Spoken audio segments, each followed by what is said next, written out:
Hello and welcome to Laser Reviews. Today I'll be talking about Piranha 3D and 3DD, and my review of them actually comes from a longer video I did about the Piranha franchise, all 5 movies, and that's why it might sound a bit disjointed taking out of this context, but I hope you might find some enjoyment in it anyway. And yeah, if you're interested in hearing what I have to say about the other movies or the horror movie franchises, you can check out those videos. And that's all for me now. Let's get on with the show. Piranha 3D from 2010. So this was actually the first Piranha movie I'd seen prior to doing this video. And I think especially what I'd forgotten is just how amazing this cast is. Of course, a lot of these people were not that well known at the time. Most of these performers are what really end up making this movie quite an enjoyable experience. This cast is so much better than any of the other Piranha movies I've seen so far, and it might actually have the best cast of any horror movie in any of the horror movie franchises I have reviewed. There are probably a few exceptions, I can't think of them here, but maybe some of the Halloween movies had better casts. My voice might also be different because, contrary to how I usually do this, I haven't had much time lately. So I've had to watch the time that's passed since I watched this and watched the first film. I think it's almost 2 weeks now. 2 weeks have passed. So I've also reviewed them individually the day after watching them, which is again not that common for me. Normally I just review them all after having been watching them all, so I can make better commentary. Just haven't had the time to do that. Anyway, so this is, I guess it's a remake. It's really hasn't anything to do with the first one. It's a completely new story. So it's to some extent, this one and the sequel to this one are a franchise in their own right. But of course, they do lend to the name. They even do pretty much copy the poster for the first film. Well, that mixed with Jaws, I should say. And this is definitely a horror comedy, and it's doing it quite well. Yeah, it's just done well. This is a movie that knows how to entertain you, and then kind of knows how to do references well without making them overdone. For example, so I should talk about the plot briefly. The movie opens up with Richard Dreyfuss being out on this lake fishing. I'm not sure it says where this is supposed to be, but it's a very dry state. So maybe this is supposed to be Arizona or somewhere in California, or maybe still somewhere in Texas, but it's a lake somewhere. And all of a sudden he hears this earthquake, and this earthquake has opened up this cavern system that has been closed off from the rest of the world, or at least the rest of the lake, for millions of years. And he's then eaten by these piranhas. And this attack is honestly not very good. There's a lot of bad CGI in it. I would say that the boat is probably even CGI'd in this one. At least it looked really weird. And of course, having Dreyfuss in this role is just because he played the lead in Jaws. So it's a nice homage. Anyway, I'm really way too slow about this. The plot is quite simple. The lead is this teenager or university student, college student, who lives in this town with his mom and his sister, and his mom is the local sheriff. And he has this crush on this college girl he used to study with, I think. Maybe it seems like he no longer lives there, or maybe it's just for the spring break he's there. It really doesn't matter too much. But he has a crush on this girl who hangs out with these jocks, these typical douchebags who are actually quite well done. The sister is also decent. He meets this very attractive British lady who turns out to be a porn actress working for this very sleazy porn director who hires this guy as a location scout because he's local, so he knows the lake, and he's a bit reluctant, but he realizes that the woman he's after doesn't really seem to be that interested in him. Oh, she kind of does, but he also seems to have something going with other guys, so I don't know, he's young, dumb, and full of cum, as the expression goes, I think. And he goes out, becomes his location scout, while the sheriff lady goes around trying to figure out what's up with this lady, why people are starting to disappear. I should also know that one of the police officers is played by Wing Rhimes. I love Wing Rhimes. He's not in many movies. Unrelated to this, I watched Striptease for the first time yesterday. Wing Rhimes is the best thing about, no, the second best thing about Striptease. The best thing about Striptease is Burt Reynolds. The worst thing about it is pretty much everything else. But yeah, that's good. He's nice in that movie. I really wish he were in more movies. So they're trying to investigate this while this guy hangs out on this boat with these girls. And the director, by the way, he's played by the boyfriend from Scream 2. So we have seen him before on this channel. He's really good at being an asshole, and you really want to see him get his comeuppance. And he does get his comeuppance. I will not spoil everything, but I will spoil his comeuppance because that's good. There's also this, I forgot his name, but he's in a lot of movies. He is in Best Friends. He's playing the real estate agent in Best Friends, who is in 2 scenes or something, and then 1 photograph somewhere. He's in this before he made it big. Well, he's not really A-list right now, but I've seen in a lot of things, so I know he's at least out there somewhere. So anyway, he invites protagonist love interest on the boat, and what I do like about this movie is she's young, she just wants to have fun, she's intelligent, but also loose. A lot of the time in these movies, the female characters are supposed to be very virgin-like, very prude, or if they aren't prude, they die. So I do like that they do change it up a bit. That hey, a girl can have fun. She's invited on a boat. She's not really asked to partake in any of these adult activities. I mean, I can see why she would say yes to this, especially because it's not really explained if that is the case, but it is. I would suppose it might also be a bit to spite the protagonist, because she doesn't really. She laughs a bit. She doesn't really think. It doesn't seem like she really dislikes the protagonist for going on this boat or thinking he's a sleazy creep or whatever.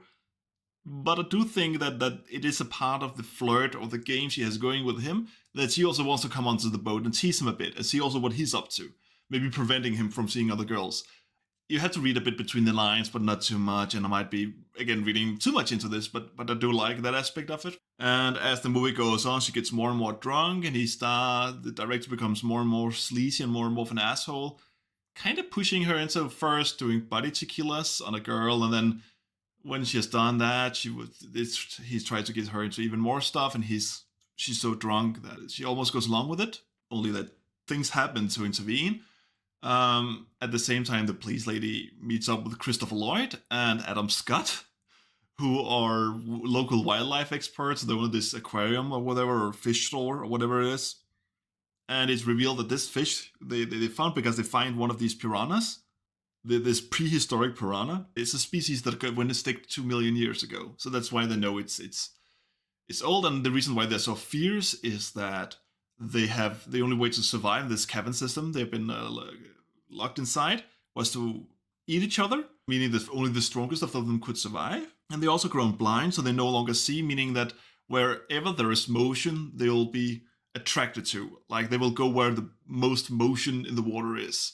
And that is important for later, because that would explain what otherwise might be a plot hole. Slowly it leads up to this big finale, because it's a spring break, so the beach is completely littered with boats, partygoers. It has this floating stage where the partygoers are having fun. You know, a lot of really stupid drunk people, young stupid drunk people, just doing their water drunkenness thing. I don't know, I've never been on a spring break. I don't know if it's realistic in this way, but you know, it starts off with showing this going on, so you already know by the end of it that this will probably be a good climactic finale, complete mayhem, probably. And of course, the sheriff then tries to stop it by, you know, appealing to the senses, saying that you should not go into the water, but they're drunk and they will not listen to authorities. So before we get to that scene, I should note that we do see some attacks before this. For example, one of the porn actresses on the boat is Jenna Michaels, who is famous for her on-screen, off-screen, no-nonsense attitude. She has brought a lot of laughs into porn, I guess, because she's just a bit fun and a bit cool and a bit entertaining, more so than most other porn actresses. She's only in it very briefly, though. I forgot what you call it, but she's tied to this thing that drags her across, so she's kind of floating in the air, being pulled closer to the water and further away, and she has her tits out, and they try to film it, and she ends up falling into the water and being eaten as one of the first victims.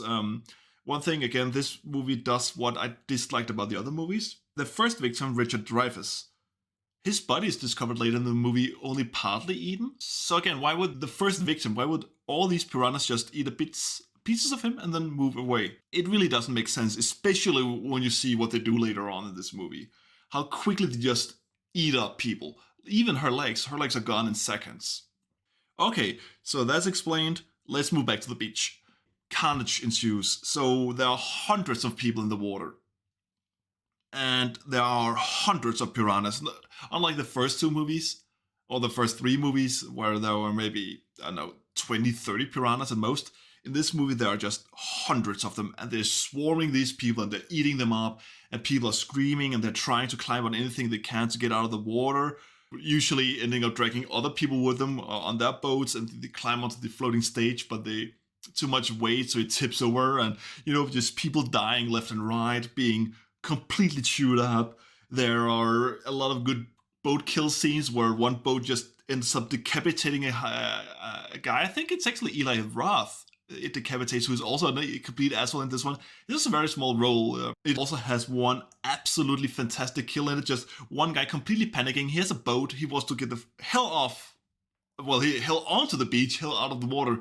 So he just takes a speedboat and just tells people to get out while he just rams through this horde of screaming, bleeding people who are stuck in the water. And ends up that one of the people, her hair gets entangled in the propeller of the boat, so he's stuck, and people are slowly trying to climb the boat, and he has to escape the situation. So he tries to rewind, like reactivate the engine and it ends up, after trying a few times, it starts up again, but by when it pulls off her hair, it just pulls her face with it. It looks really good. So this movie has a lot of really bad CGI. The fish themselves are okay. But what it does have is just tons and tons of special effects, of gore, of entertainment. If you like bloody gore movies with that are centered around humor rather than sadism, so like...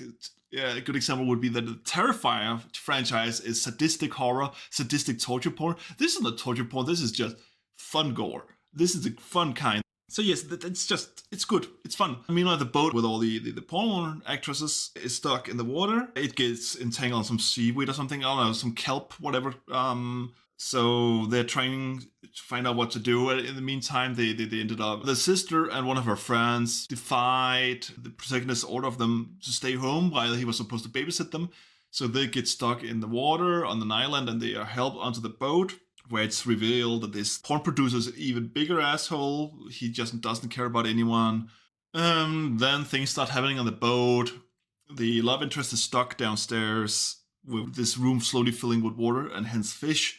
Whereas the guy, the director, falls into the water, has his legs completely chewed off, even his penis. I mean, when he comes onto land, dragged onto the boat, he's, "Oh, they took my penis!" Or he doesn't say, "Oh," but the only thing he can mutter is, "They took my penis! They took my penis!" Okay, I don't know why I'm so bad at doing these voices, but anyway, I just found it funny. And you see this scene of these fish, one fish biting his penis underwater, and then another fish tries to grab it out of that fish, and then another fish comes and eat all of it, and then spits out the penis because it's too shitty of a penis to eat. Another good scene is when fish eat one of the porn stars. Her body disappears, just chewed up, and then upfloats to implants. It's a much better implant than in the Scary Movie franchise, to be honest. I don't know, there's so many good things about this movie, and I said earlier that something was important for something not to be a plot hole. But honestly, saying what that is would spoil something I don't want to spoil. But I will say something that is absolutely hilarious about this movie as well.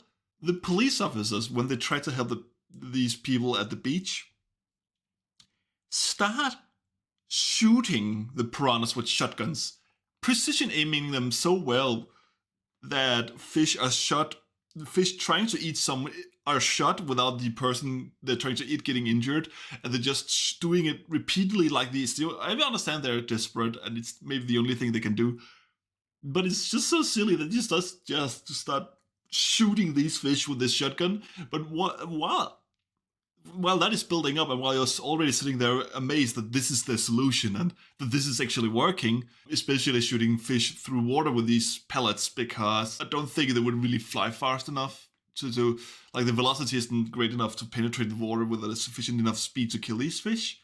I could be wrong, but while that might be stupid already, Sheriff Lady shoots a fish with a taser. She shoots the taser through the water, hits the fish, and kills it so that it explodes.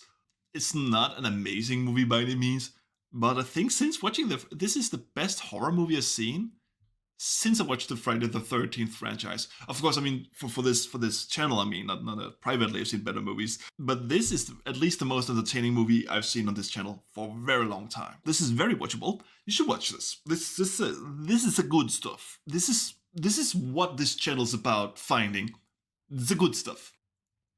So Piranha 3DD came out the year later in 2011, and this is so far the final film in the franchise, and what a terrible movie to end with.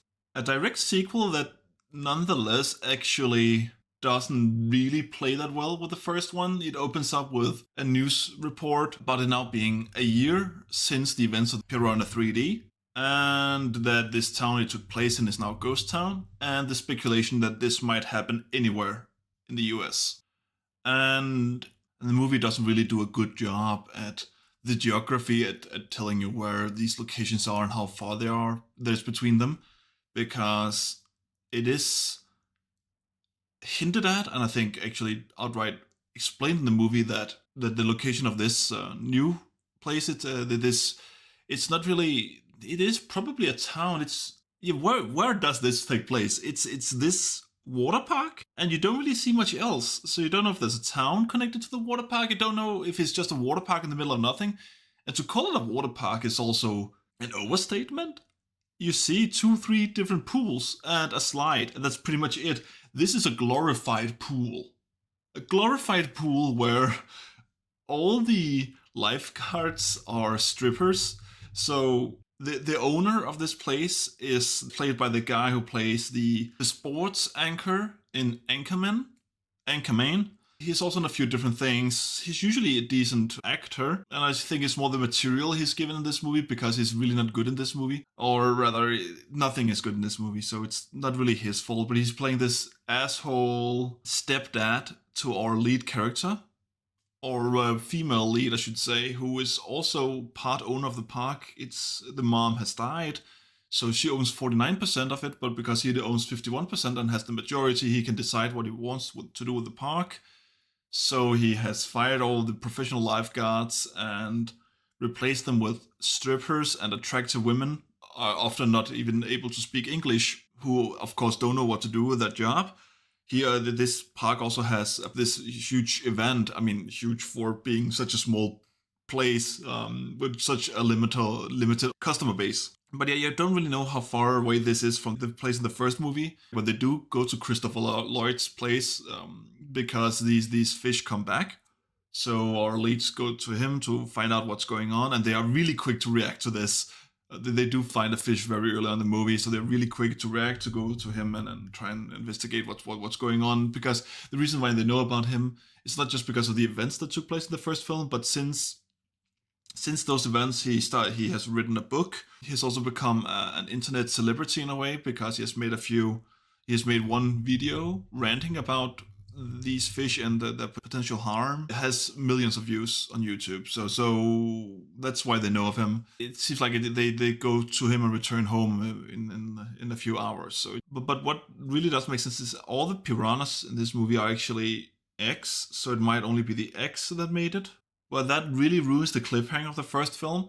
I didn't mention it because I didn't want to spoil it, but at the end of the Piranha 3D, we are told that the piranhas that we're facing in the movie are actually only spawnlings. I don't know, I forgot what they're called, but baby fish, or not even adolescent fish. So we see this big piranha at the end of the first film.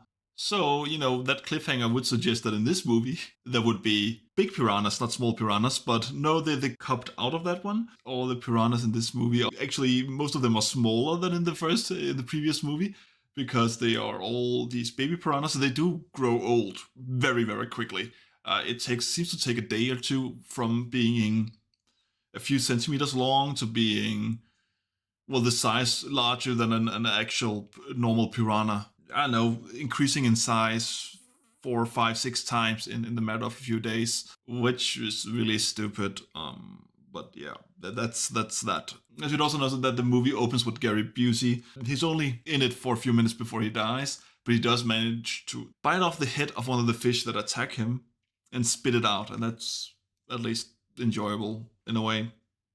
I'm grasping at straws here because I really don't want to talk about this movie because it's awful, but I also have to explain why it's awful. Meanwhile, my upstairs neighbor is walking around, making my table shake, affecting the microphone. So just to get the plot over with quickly, the movie opens with 3 different couples and an ex-boyfriend, two couples, the female lead and our male lead, who is in love with the female lead. And then there's the female lead's ex-boyfriend, who is this Chad policeman, who is also a corrupt policeman. And that's it. Those are really our main characters, and 2 of them are killed off very quickly in a scene that is actually somewhat decent, if not really stupid. So they're in this van. The girl uses these cuffs she takes it and then locks him to this thing in the car. Only one of his hands, and then as they're about to get it on, the van starts moving and moves into the lake, because of course they parked it right next to a lake, why wouldn't they? And it's at this time that the piranhas come out. Water is pouring into this and they can't find the key for the cuffs, so he gets slowly eaten. She, instead of going back on land, I actually have no idea why the fuck she died. It's not like the car was far out into the lake from what I could gather. It was only... I don't know, this scene is actually really bad now that I think about it. Sorry, yeah, no, nothing about this is good. A couple, but not our lead. They're skinny dipping, and while skinny dipping, a baby fish swims up the vagina of a girl, and she's a virgin. They haven't had sex together, these 2. And they get out of the water. She doesn't know what had just happened. This leads up to... this hurts my head thinking about it. The next scene, there's this hint that she might be pregnant because she starts having all these pregnancy symptoms. And then she thinks she's about to die in an even later scene, resulting in her asking the boyfriend to fuck her so she doesn't die a virgin. But as she fucks her, the fish bites his penis and he can't shake it off. So he goes to grab a knife and cuts off his penis to get it off. But this doesn't make sense on so many fucking levels. He doesn't even try to cut off the fish first or kill it, because what it's doing is biting his penis. So at that moment, the only threat is losing his penis. But what he does to get this threat to his penis away is to cut it off with a knife. This movie boggles me. This is so messed up. And for whatever reason, that fish was just hiding in this woman's vagina for 24 hours or something, and never bit her or anything, only made her feel sick. Again, why would she start throwing up for having a fish in her vagina? It can't move around a lot. Or is it implied that it swam? No, that's not how the female body works. This is so stupid. Oh my god. This is such an awful movie. I haven't even mentioned how all the acting is so much worse, how the cast is so much worse, how nothing is funny, all attempts at jokes are bad. I didn't laugh a single time, I didn't even smirk. And on top of that, often the idea is that the sequel is bigger and more wild. They have to up the game of the previous movie. But the thing is, the previous movie had this huge carnage scene at the beach that was amazing. This movie takes place in a pool, meaning that there are much fewer people, that all the people in it have a much closer distance to actually get safe on land. The cast is much smaller, there's much less at stake, really. It feels so cheap, this movie. And I haven't even mentioned David Hasselhoff. Because yes, David Hasselhoff is in this movie. It's not even his first movie I talk about on this channel. He's also in Anaconda 3, which he mentions in this movie because he's playing himself. To be honest, David Hasselhoff was never cool. He has become a meme. How did he get this popularity? He was never amazing. He was never a good actor. He was in 2 popular shows, Knight Rider and and Baywatch, and that's pretty much it. He tried to make some songs that were terrible. He hasn't done anything since then. How the hell do people still praise this guy? No, and he can't act. He's such a terrible actor, and he's playing himself being so full of himself. And honestly, there are some ideas here that could work because he's hired by this water park, as they call it, to promote it. And he's promoting it as the guy he plays on Baywatch. I think, is it Mitch or something he's called in that show? And he's in that uniform, and everybody loves him, and everybody wants to take pictures with him, and all the young girls and older women, they all love him. And as a part of promoting the place, he's just given the place in the lifeguard chair. So he's just sitting there for the rest of the movie, more or less, just looking at these people swimming, pretending to be a lifeguard. And it's supposed to be funny that this young kid walks up to him believing he's a lifeguard and doesn't know who he is. And David Hasselhoff hates this kid for not knowing who he is. And that the piranhas find a way into these pools and start eating people. And David Hasselhoff is sitting there in the chair, not moving a muscle, not flinching, not reacting to anything happening. You can see people in pools of blood and people screaming everywhere. He just keeps telling people, I'm not a lifeguard. I never was. I'm not going to get involved in this. Yeah, he even says, the fish are only a problem as long as you're in the water. Just get up on land. Which is true. Because this movie, there's no reason why the people are not moving onto land. Why are they saying that? The people you can see in the shot are just paddling, treading water in the pool while being slowly eaten, maybe? Nobody's actually trying to get out of the water.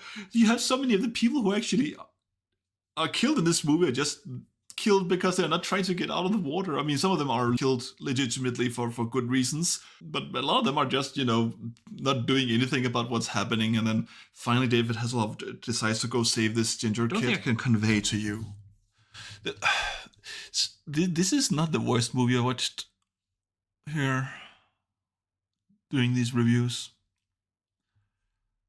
but it is frustratingly bad. It is shot rather well. It is not ugly to look at.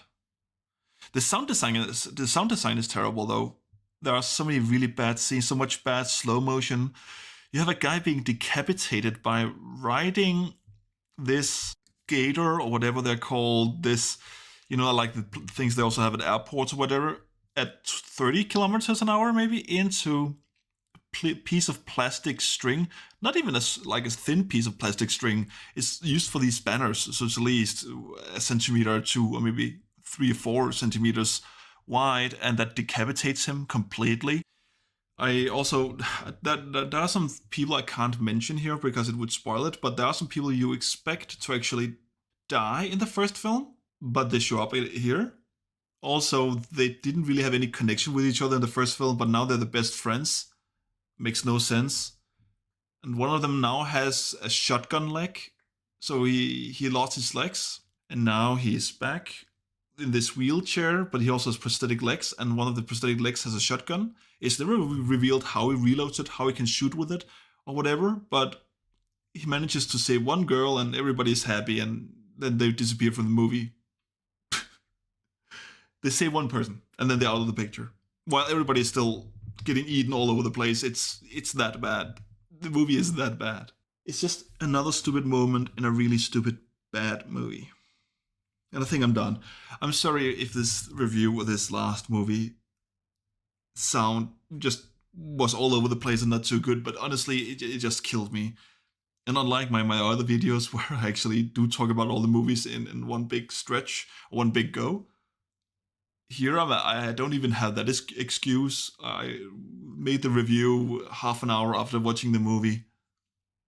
It's just, I think that's actually why this is so difficult to talk about, because this movie fried my brain. It killed my brain cells. It's really bad. It's just really stupid, really bad. Don't watch it, okay? Don't. With that being said, you can check out my Letterboxd for reading my written reviews, seeing what else I'm up to. Otherwise, stay tuned. I really can't be bothered with this anymore. Fuck this movie. Oh. Yeah, and this franchise, I guess. Bye!